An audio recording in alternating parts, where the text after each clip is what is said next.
इस वीडियो में हम लोग बात करने जा रहे हैं बिहार दरोगा 2020 की प्रारंभिक परीक्षा कब तक लिए जाएंगे, कब तक संभावना है कि लिए जा सकते हैं, ये हम लोग बात करेंगे। और साथ में इस एग्ज़ाम के थोड़े से कुछ रणनीति के ऊपर देखें क्या फोकस करनी चाहिए अब भी इस समय में एग्ज़ाम को देखते हुए। तो चलिए, मैं हूँ अविनाश कुमार। यदि आप हमारे चैनल पर नए हैं तो चैनल को सब्सक्राइब करें, इस वीडियो को लाइक करें और दोस्तों के साथ शेयर जरूर करें। इस वीडियो को शुरू करने से पहले अनअकैडमी लेकर आया अनअकैडमी सबमिट 2.0। यहाँ पर 20 से 21 फरवरी आप अनअकैडमी फ्री में सबमिट में भाग ले सकते हैं। इस सबमिट में आ रहे हैं बहुत बड़े हस्तियाँ जो आपको आईएएस एग्जाम में, जो यूपीएससी एग्जाम में कैसे क्रैक करना है, कैसे आपकी रणनीति होनी चाहिए, ये आपको गाइड करेंगे। कैलाश सत्यार्थी सर, दीपक गुप्ता सर जो फॉर्मर चेयरमैन है यूपीएससी का, जयेश रंजन सर, दुर्गा शक्ति नागपाल जो डेप्टी सेक्रेटरी है, और साथ में अनअकैडमी के टॉप एडुकेटर जो आपको गाइड करेंगे। यहाँ पर आपको एग्ज़ाम किस तरह के नेचर के होते हैं, यूपीएससी एग्ज़ाम किस तरह से आपको क्रैक करना है, और जो रैंकर्स है किस तरह से रैंकर्स की स्ट्रेटजी होती है, रणनीति होती है, किस तरह से प्रिपरेशन करते हैं, ये सारी चीज़ों के ऊपर चर्चा की जाएगी, इसके ऊपर बात किए जाएंगे। जहाँ आपको यहाँ पर इस वीडियो से, इस सबमिट से आपको बहुत लाभ मिलने से ये जो सबमिट होगा पूरी तरह से ऑनलाइन होंगे, जहाँ पर 2 दिन होंगे और 70 आइकॉनिक स्पीकर यहाँ पर बात करेंगे, आपको एग्ज़ाम के बारे में चर्चा करेंगे। इस सबमिट के रजिस्ट्रेशन के लिए कोई भी फ़ी नहीं है, कोई भी फीचर नहीं है। ये सारे सबमिट ऑनलाइन ऑर्गेनाइज किए जाएंगे, जो आप ऑनलाइन इस सबमिट पे unacademy.com इवेंट unacademy सबमिट 2021 पर जाकर आप इस सबमिट में इनरोल कर सकते हैं। सबमिट इनरोल करने से पहले आपको एक रेफर कोड मांगे जाएंगे। ये मेरा रेफर कोड ED10 का यूज़ करना, जिसके बाद इस सबमिट में आप फ्री में एक्सेस ले सकते हो और सारी सबमिट को देख सकते हो।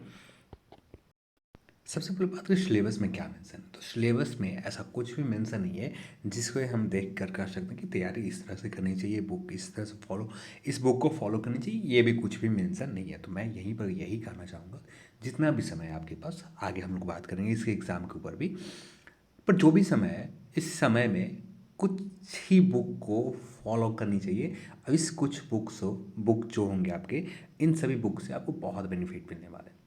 जैसे सबसे पहले बात करें, 100 प्रश्न होंगे और 100 प्रश्न में समान ज्ञान और समसामयिक मुद्दा से प्रश्न पूछे जाएंगे। तो समसामयिक घटनाक्रम से जो प्रश्न पूछे जाएंगे, इसके लिए सबसे बेहतरीन बुक जो आपके पास है, अब एसपीडी रेलवे जो एसपीडी जो करंट अफेयर्स के बुक आते हैं ये, और साथ में आप यूट्यूब को आप क्लास देख सकते हैं। बहुत सारे यूट्यूब के ऊपर करंट अफेयर्स के वीडियोस आते हैं जो आप देख सकते हैं, बहुत ज़्यादा हेल्पफुल होंगे।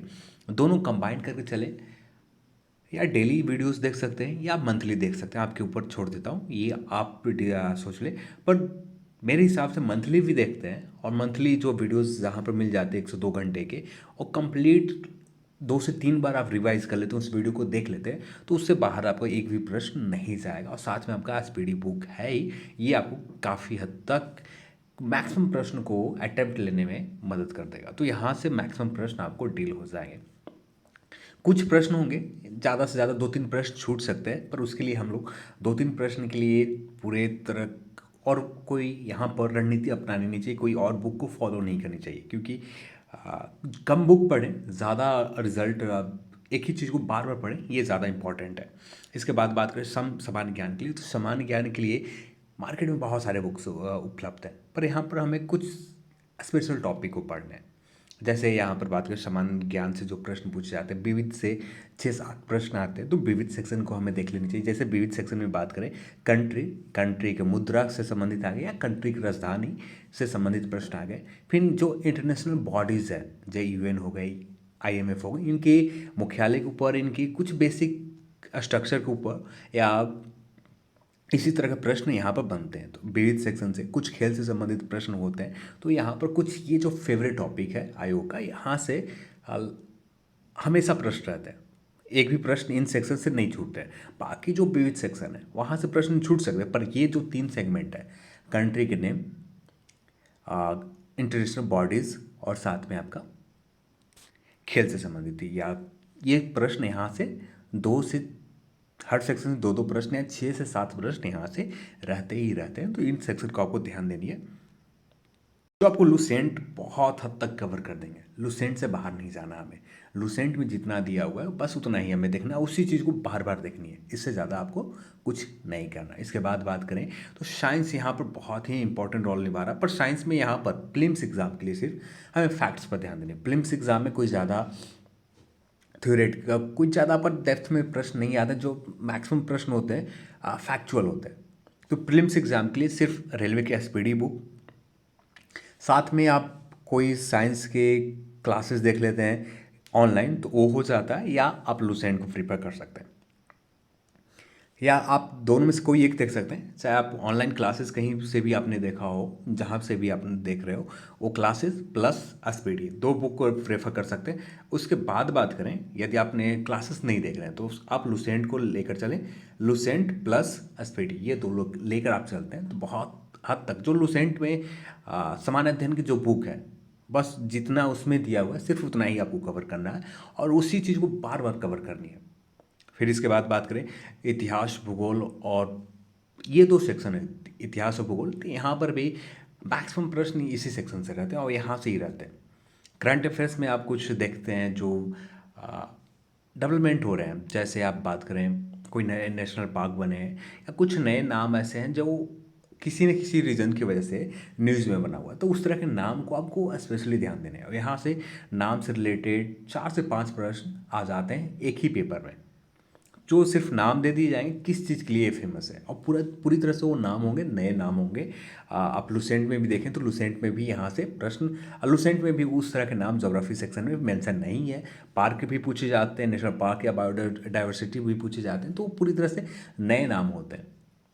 यदि आप करंट अफेयर्स के ऊपर आप पकड़ अपना अच्छा बना के रखा तो यहाँ से आपको दिक्कत नहीं होगी।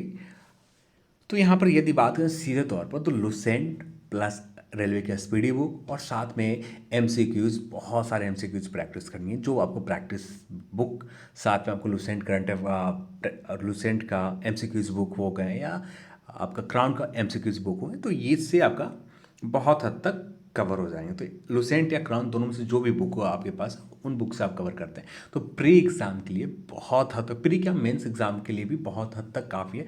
बस थोड़े बहुत मेंस एग्ज़ाम के लिए अलग से मेहनत करने पड़ेंगे, क्योंकि वहाँ पर मैथ और रीजनिंग से प्रश्न की संख्या ज़्यादा पूछे जाते हैं। 20 के रेशियो में रहते हैं, रीजनिंग और मैथ दोनों मिलाकर। कभी कभी ये प्लस में चले जाते हैं, 25-30 के बीच में आ जाते हैं, तो हमें इसके लिए तैयार रहना रहता मेंस के समय में, ये चीज़ हमें देख। पर प्रीलिम्स एग्ज़ाम में इतना काफ़ी है। अब आते हैं एग्ज़ाम डेट के ऊपर। एग्ज़ाम तिथि कब रहने वाली, आज के यानी अभी के जो आप अभी वीडियो देख रहे हैं इससे अभी तक कोई भी डेट फाइनलाइज आयोग के द्वारा नहीं किए गए, कोई भी तिथि तय नहीं की गई। जैसे कुछ दिन पहले यूट्यूब के ऊपर चल रहे थे 24 अप्रैल, लगातार इस तरह के जो डेट चल रहे थे 24 अप्रैल या 5 मई में हो सकते हैं, तो इस तरह के कोई भी डेट आयोग की ओर से कोई भी फाइनलाइज नहीं किए गए, कोई भी तिथि नहीं फाइनल किए गए।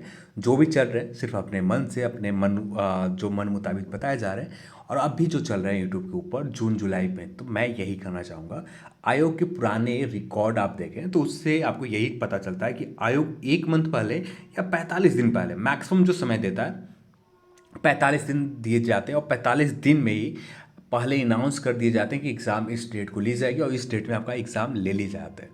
तो अब आपको आपके ऊपर छोड़ देता हूँ मैं, आपको कौन से डेट आपको मान कर चलनी है, क्योंकि आपको पता है कि एग्ज़ाम इतने शॉर्ट नोटिस में अनाउंस किए जाते हैं और शॉर्ट नोटिस में ही आपको ले लिए जाते हैं। और ये आप मान कर चलो कि जून जुलाई में आपका एग्ज़ाम होगा, तो आपकी तैयारी पर कितना असर पड़ेगा आप खुद जानते हैं, क्योंकि आपको पता होता है, दिमाग के एक मैसेज चले जाते हैं कि एग्ज़ाम जून जुलाई में लिए जाएंगे, तो अभी बहुत समय है। और जब ये मैसेज चला गया दिमाग के पास, तो आपका जो स्टडी है ना, आपका जो प्रिपरेशन की तैयारी है, इसमें बहुत ज़्यादा फ़र्क नज़र आते हैं। आप खुद से आजमा कर देख लें, खुद के ऊपर देखें तो आपको खुद पता चलता होगा इस चीज़ को लेकर। तो मैं यही कहना चाहूँगा कि आप एग्ज़ाम को मान कर चलें कि कभी भी लिए जा सकते हैं। कोई भी डेट आयोग की ओर से फाइनलाइज नहीं किए गए हैं, तो यदि मान लिया जाए आयोग की ओर से फाइनलाइज अब फरवरी के आखिरी वीक तक कर लिए जाते हैं, तो आप जानते हैं कि आयोग 30 से 45 दिन में, तो मैक्सिमम 15 अप्रैल 20 अप्रैल मिड अप्रैल के 2-4 दिन बाद एग्ज़ाम अनाउंस होकर ले लिए जाए, यदि कोई भी डेट कभी भी फाइनलाइज कर लिए जाते हैं तब। तो अभी तो कोई डेट फाइनलाइज नहीं किए गए, इंतज़ार करें। आखिरी फरवरी तक हो सकता है कि आपको डेट फाइनलाइज आयोग के द्वारा कर लिए जाए, या आप मार्च के पहले वीक में कर लिए जाए। तो जैसे ही कुछ अपडेट निकल कर आता है वैसे आप सभी को बताया जाएंगे। पर अभी के लिए आप ये मानकर चलें कि अप्रैल और मई के महीने में एग्ज़ाम, अप्रैल के महीने में ही ज़्यादा मानकर चलें कि अप्रैल के महीने में एग्ज़ाम लिए जा सकते हैं, और इसी को मानकर आप अपनी तैयारी जो है आपको करनी है। तो चलिए, आज की इस वीडियो में इतना ही, और इस वीडियो को देखने के लिए आप सभी को बहुत बहुत धन्यवाद। जय हिंद, जय भारत।